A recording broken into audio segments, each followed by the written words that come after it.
is. Faith is not a blind belief. It is the strength found in our shared community and the convictions that shape our nation. Welcome to Faith in America, exploring political and patriotic themes for a stronger nation.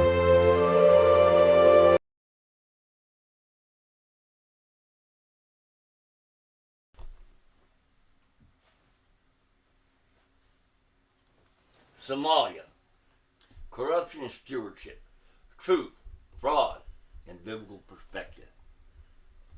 Welcome to the podcast. Today we're tackling a complex and often emotionally charged question. Is Somalia a collapsed country? How much money does this government actually have? And what's really going on with fraud cases in Minnesota? Are U.S. taxpayer dollars being sent to Somalia or even terrorist groups? We'll separate fact from exaggeration and then examine it all through a biblical worldview of justice, truth, and stewardship. Somalia has often been described as a failed or collapsed state, especially since the fall of the central government in 1991. But that label is only partially accurate today.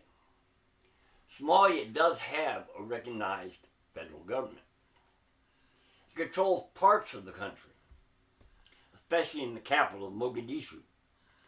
However, large areas remain unstable or influenced by militant groups like al-Shabaab.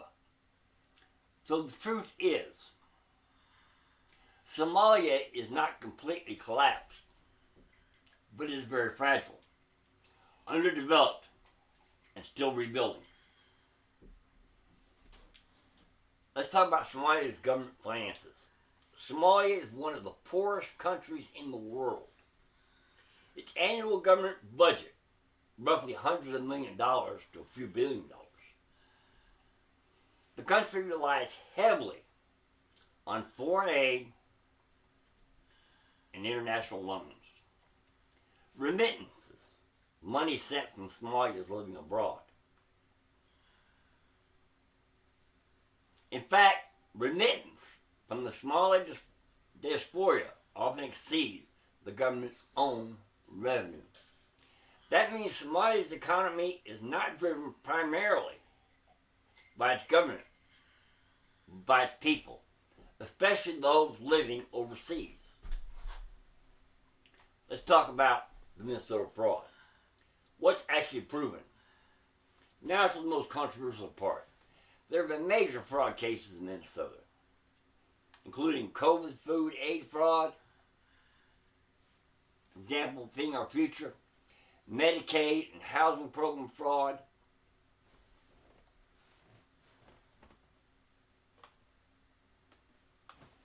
autism services fraud. How much money? Estimates vary widely. 150 million to 250 million, clearly documented in major cases. Broader investigations suggest totals approaching or exceeding $1 billion. Some commentary and political claims go even higher. But those are not fully verified totals. There's important clarification. Main defendants in these cases have been Somalia American individuals. But there is no credible evidence that Somalia as a country orchestrated this fraud. There's no verified proof that stolen money systematically funded terrorist groups like al-Shabaab. Some claims exist, but they are under investigation, often based on allegations or anonymous sources, not proven in court or confirmed by federal prosecutors. Even investigators have stated the fraud is real. Large amounts were stolen, but terror financing claims remain unproven. What's really happening here? Here's the grounded takeaway. Fraud in Minnesota, real, and a serious problem. It involves organized schemes by individuals and networks. Some money may have been sent overseas, common in diaspora communities. But it is misleading to say Somalia stole the money. It is inaccurate to blame an entire ethnic or immigrant group. This is about criminal behavior, not entire communities. Let's take a biblical perspective at it. Let's bring this back to Scripture. God condemns fraud and corruption. Dishonest scales are an abomination to the Lord. Proverbs 11:1. Fraud, whether Minnesota, Somalia, California, or anywhere, is sin. It exploits the vulnerable and violates trust. Individual accountability matters. Each of us will give an account of ourselves to God. Romans 14:12. The Bible does not support collective guilt.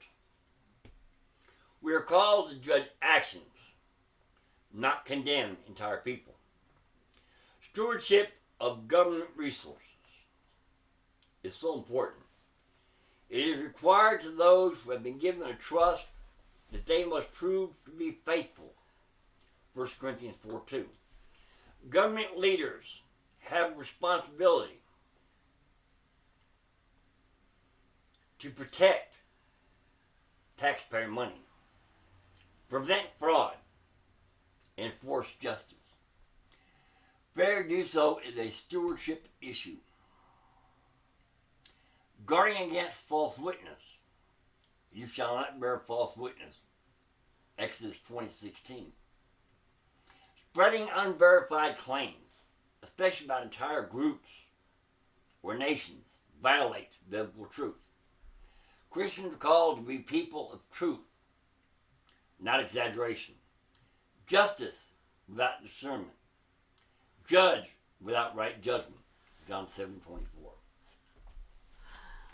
That means confront wrongdoing.